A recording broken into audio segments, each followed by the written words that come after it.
Hello. Oh, that's quite loud. How's everyone doing? Excited? I guess to begin with, we're really excited because what we want to share with you today is a really action-packed session on how to bring Gen Z insights into the boardroom. And we're going to be getting into an informal, open conversation. But before we do that, we wanted to do a round of introductions. So, Do you mean to kick it off? So, hi everyone, I'm Sarah Brennan. I'm Positive Business Director at Pentland Brands. I'll explain who Pentland are later and hand over to Zayanne for now. Hi everyone, my name is Zayanne. I'm the UK representative for the Brennan Collective, which we'll go into a bit more in detail. But outside of that, I do a lot of work with creatives and bridging the gap between creatives and opportunities. So speaking with brands, speaking with creative, making sure that we're producing opportunities that are beneficial for everyone. awesome. And I'm Kian. I'm the founder of The People, and we're a Gen Z consultancy powered by a global community of young change makers. And what we wanted to do was, before we even get into the conversation, was share with you the origin story of the Pentland Collective and the global youth advisory board that's been set up for Pentland Brands. So hopefully if I click this button, things should move. And I guess a good place to start is why we did this. So there's been a lot of talk today about the importance of connecting with Gen Z. And the reason why we collaborated on this initiative is that 50% of the world's population is under 30, but the average age of a board of directors is almost 60. So what we're seeing is this gap that we're trying to close between those making decisions and those whose lives are impacted by the decisions. And the reason we wanted to do this is both ways of give young people an opportunity and a voice to share their perspectives, but also on the other side, leadership and people in business have a lot to share in terms of experience and knowledge.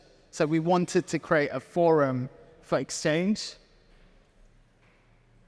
And I guess why we're doing this, it all started with a question of what if we created a space for young people to be able to shape the future.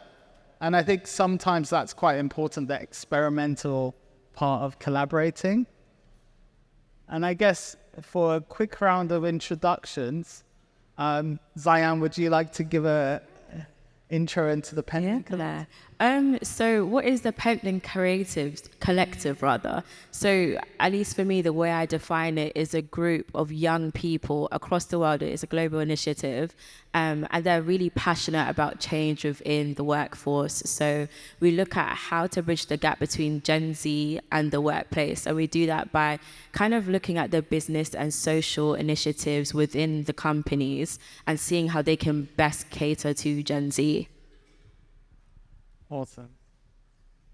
And who are Pentland Brands? You intentionally wouldn't have heard of Pentland Brands. It's not a consumer-facing brand, but it's actually the company that sits behind some of our sport and lifestyle brands. You might have heard of Speedo, Less, Berghaus, Kickers, Mitre, just to name a few of them. So we're in that sport and lifestyle space, and we're hoping to bring our brands to the future generations as well. And I've already talked about the people, but I'll go again since the opportunity's there. So the people at the heart of what we do is making sure young people are involved in the creative and decision-making process. And it's all about the power of participation. So for us, we always ask the question of why create for when you can create with the communities and the people. And these are some of the amazing people who are on the Pentland Collective Global Youth Advisory Board, and you can see one of them right here. So we just thought it's important to give a bit of background of why we've done this. And next up, we're going to have an open conversation about how the Pentland Collective works. And then we're really excited to hear from all of you. We want to make sure it's interactive, so there'll be time at the end for any questions or thoughts. Should we kick off? I guess the first question for you, Sarah, is why is it important to ensure that youth voices are included in the decision making for Pentland Brands, but also I know there's loads of businesses here in general? So, Gen Z are already in your workforce. They're joining the workforce. Gen Alpha are going to be in the future leaders of your workforce. And so if we're not thinking about youth voice now, if we're deciding to ignore that data set, how can we really make an informed decision? We're in the consumer brands, lifestyle, sport, leisure. If we're not linking in what our youth voice is really about, then how are we showing up with any relevancy or authenticity as well? So it's really important, not just from a brand and consumer messaging, but internally, if we want to attract and retain talent, it's really important that we listen to that youth voice. I would also say, I think for me, one of the reasons why it's really important is because I guess literally what you were saying in terms of I know a lot of brands and companies are looking at ways they can retain talent, and Gen Z talent, of course, right now. Got a lot of Gen Z who are job hopping, they stay at one job for 6 months, they go to another one. And I think it's important when making those decisions that the people that you're trying to cater for are actually in the room. Otherwise, you just end up guessing what they want and you just end up not actually meeting their needs. So I think it's just really important to have the people that you are making decisions about be in the room, be present, so you can actually hear for them and you're best able to cater for their needs. So I think that's why it's really important. And you mentioned that, Zayanne, on the surface, it sounds so simple, but at the same time, I'm sure all of us here can know examples where that doesn't happen. So there's also a business element to making sure the right people are in the room. And I think to that point you mentioned, Sara, of it's not even about the future. In some ways, every business right now, you've got young people who are in your business, whether they're employees, whether they're consumers. How do you make sure they're also engaged and feel included and seen from that perspective? I think for me, it's interesting because, yeah, it sounds easy on the surface, but it is quite difficult. And I think one thing that I've really enjoyed about the Pending Collective is that even when we began, it was kind of just an open, honest, transparent conversation as this is what we're going through in the company. This is what we're trying to do. How can we best help you? And one thing that I really love about the collective is because we're based globally, we hear so many different ideas on how they believe that they can be helped. And I think that's also important, bringing along different perspectives, because you may hear from me, I'm based here in London, but someone who's based in India or someone who's based in the US may say something different. So I think in terms of kind of going about the process of hearing from different Gen Z people and hearing what they want and how to best implement it, and kind of the process as to go about it, I think the basis of it is having that open, honest conversation and actually really breaking it down, because a lot of Gen Z have loads of opinions and loads of ideas, but when it comes to the business aspect, they don't realize how hard it actually may be. So I think actually even opening up that portal of conversation to hear what it actually looks like behind the scenes, because they don't see that. And I think from then you can start progressing in that aspect. So what's been your kind of key learnings and highlights from, you've been experienced, you've gone through that, the collective also worked internally with a group of employees. So we have that mix of employee voice and our Gen Z voice. Tell me a little bit more about it. I really enjoyed it so far. I think one thing that I realized, kind of like what we were talking about just before, is that it is a lot of work, but it's meaningful work and it's important. And I think hearing from different people from the company, hearing from the different members on the board has really just opened up my eyes to just the various ways you can go about actually making sure that Gen Z are there in the boardroom.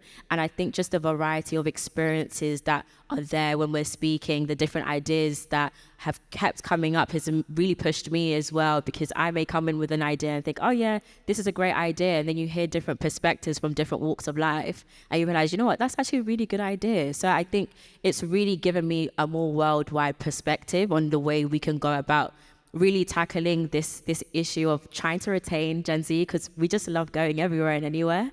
And it's just been really insightful also hearing the business perspective to it, because as I said before, it wasn't necessarily something that I was privy to. I didn't really understand that aspect of it, but through this process and hearing all the different aspects that need to be met, it's definitely opened up my eyes to just see the amount of work that goes into it. But knowing that it's going to be purposeful work is what's been really, really inspiring and really hopeful. I was actually going to ask Kian, what advice would you give then to companies who are actually looking to undergo something like this? Obviously, we're here under the Penton Collective, and it's been such a great experience. So there's probably brands, companies in here who are thinking, okay, we want to retain Gen Z, or we're trying to reach Gen Z. How would you advise them to go about it and reaching out to Gen Z? How would they, what are the best methods they can really adopt?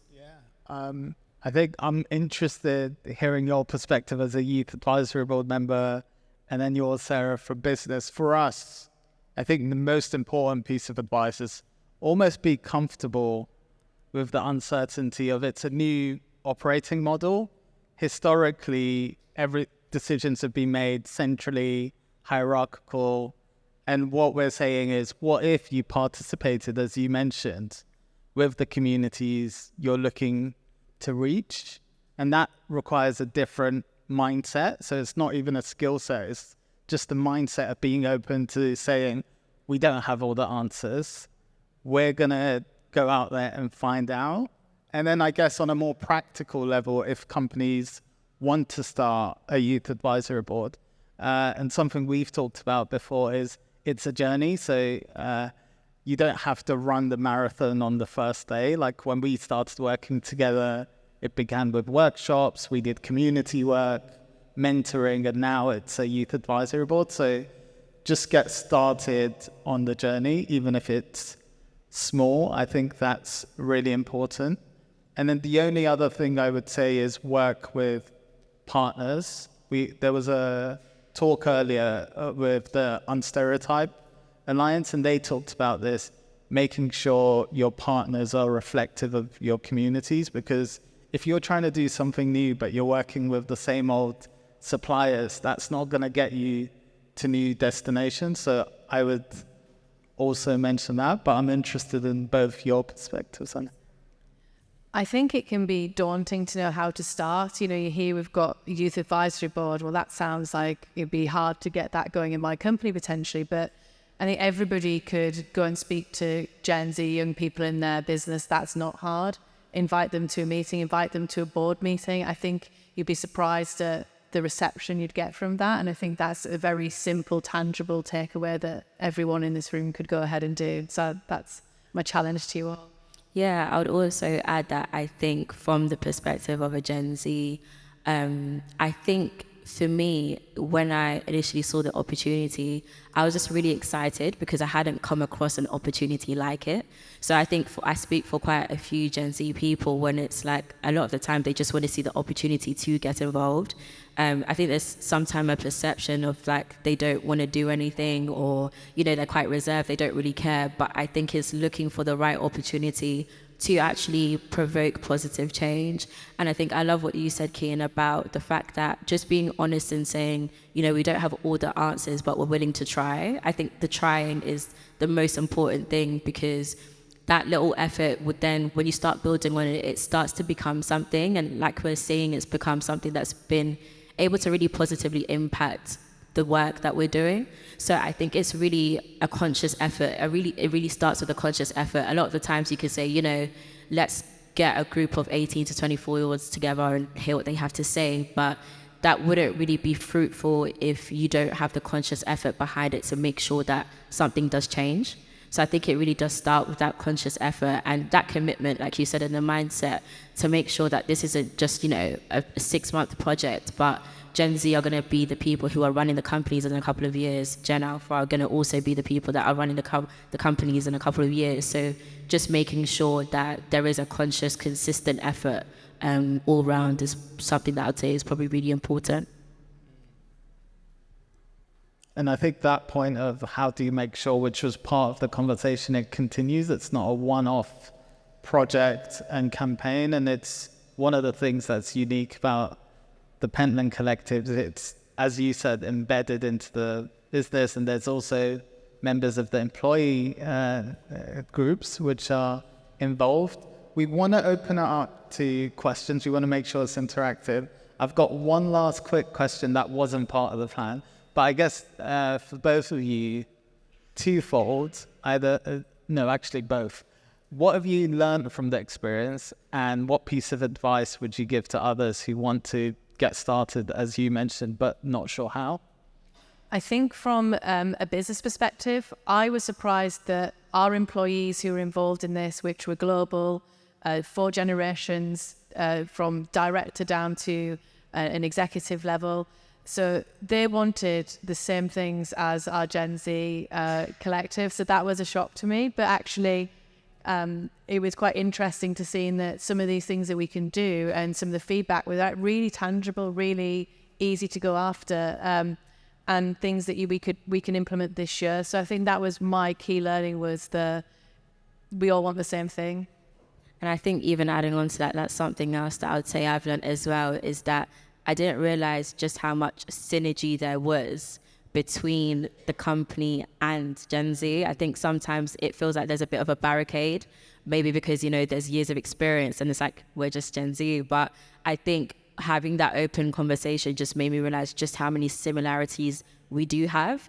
So I think having open, honest conversations has definitely been something that I've learned, and knowing that there are brands out there and companies out there that do actually care has been something that I've definitely learned. And I think in terms of advice, I would definitely say just being open to hearing Gen Z and hearing what they have to say, because I guess, as I said before, there is some sort of perception that, maybe we're kind of out of touch or we don't really know. But one thing that I can say is that they're very eager to learn. And I think that attitude, especially within the Pentland Collective, has shone out throughout, just wanting to know, okay, how do we go about fixing this? Or there's this social initiative, what do we do here? It's really shown me that there are people out there who are eager to make sure that there is positive change that is enforced within the workplace. And I think my advice is, if you are a global business, do this globally, because I think there's a lot of learning, getting away from either being UK-centric or US-centric, depending where your brand is, that I'd completely underestimated. And I think that was really, really valuable as well, that global perspective. Amazing. And with that, we'd love to open it up to any questions anyone has. Got one here and then one there. Thank you. That was really interesting. I'm interested to know, can you give us some examples of change, of the things that you're either going to implement short-term and long-term? That's what I would love to know a bit more about. Yeah, so we've broken this down into missions, and our first mission was around workplace. So what do we need from a workplace? What's the things that our people are wanting? And there was some simple things: coaching, mentoring, access to life coach. That's something that we're looking at how we can bring that in this year. Something that was actually came heavily from the Gen Z was around how can we contribute ideas and innovations in a business, so you can have your job but also still contribute ideas into other parts of the business. That's something that we don't do currently, but why wouldn't we do that? Of course. There's a great example from the collective. They went and did some research that the idea of Prime came from a delivery driver at Amazon. So there's a lot of knowledge and experience we can tap into just by looking at innovation. Things like some really low-hanging fruit, meeting free Fridays. That's something we're looking at. Is it Friday? Is it Wednesday? But the element of having some space to work. So there was kind of 8 key takeaways. Some take a bit more time and more resource, but some things we can implement tomorrow. So that's what was really nice, a nice mix of easy wins and some things that will actually really help all our employees, regardless where you are globally and your age as well. I would also add, I think one of my favorite things that we spoke about is navigating the workplace when you have other things you're doing outside of the workplace, which was a really, really good conversation surrounding, okay, you've got other passions outside of what you do. How can we best, facilitate those passions? So looking at what does that practically look like in the workplace? Are there places in the workplace for you to practice these things? So I think that was a really interesting conversation, because it showed me just the ways in which companies can actually help you, not just with the job that you're doing, but with all the other things that you love doing as well. So I think, that was definitely a really, really nice conversation. Thank you very much. As a sort of Gen Z and young person, I've been involved in the youth voice space, but more in the sort of charity, social justice area. And I think sort of for me, it seems as though that's where it began, and then the trend has been for sort of more commercial companies to pick up and implement that. When speaking to commercial companies who are interested in youth voice, a lot of the sort of perhaps awkwardness or hesitancy around it is when it's a charity, is that that's a direct beneficiary, they're a young person, and it's really to support their development. When it's a sort of a company which is ultimately commercial, it's about really how do they help us make more money, and then therefore how do we then explain that to them, and sort of, how awkward can that be? So I was wondering sort of what steps, well, one, was that an issue that you guys had, or was that perhaps awkward for you? And if so, how did you navigate that? I think for us, from that business lens, we're really interested in what's the employee value proposition. So what's that kind of two-way contract that's needed now? And I think when I mentioned that we all had similar needs for the different generations in the business, I think the way that we go about asking for those different needs is what's different between the generations. So that's why I think there's that synergy.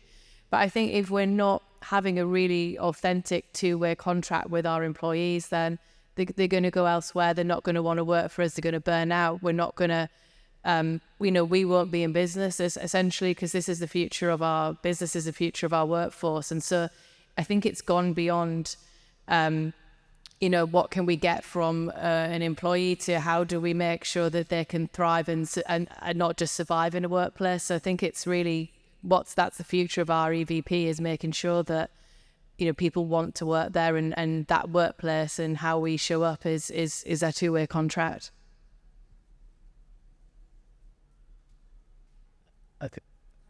Do we have time for one more? Okay.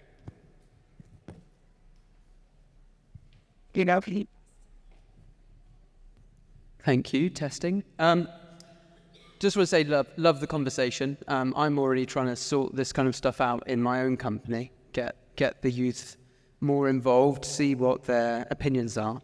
I think it's just something I've naturally noticed. It's quite tough, I think, for anyone, but certainly for a younger person to be in a boardroom, sat around that.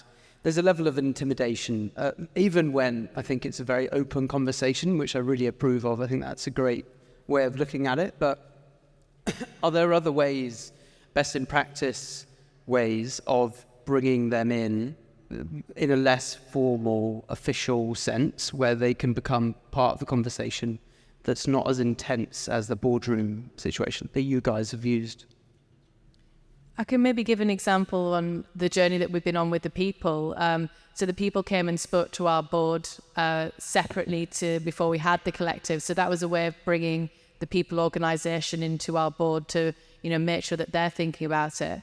But we also did a mentoring program where we got a lot of our senior directors involved in doing youth mentoring through the people. And I think that was a really good way for our leaders to learn how to engage and actually learn from the mentees as much as being a mentor. So I think that was a nice mutually beneficial way of bringing in that youth voice, and it's inadvertently reverse mentoring, even though it wasn't set up in that way. So I think that's quite a tangible takeaways. If you look at some sort of mentoring scheme internally, I think that is a lot for the mentee as well as the mentor in that.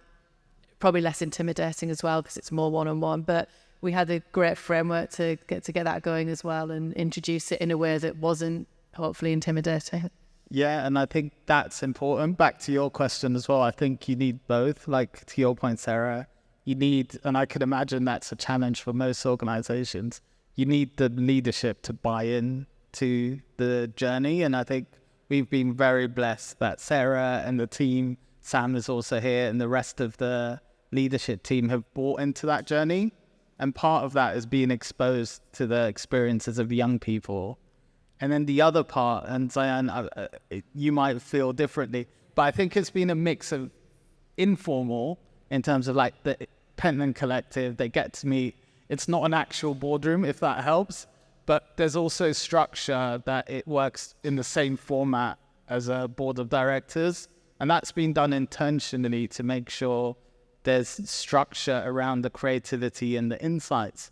But hopefully that can feed back into the business in a way that's actionable as well. I mean, yeah, I would say, I think initially I was a bit like, oh, I don't really know how I feel about it being quite intense. But I remember our first meeting was like, we were doing like icebreaker. It was really, really informal. And I think the most important thing is also just building those relationships with the people.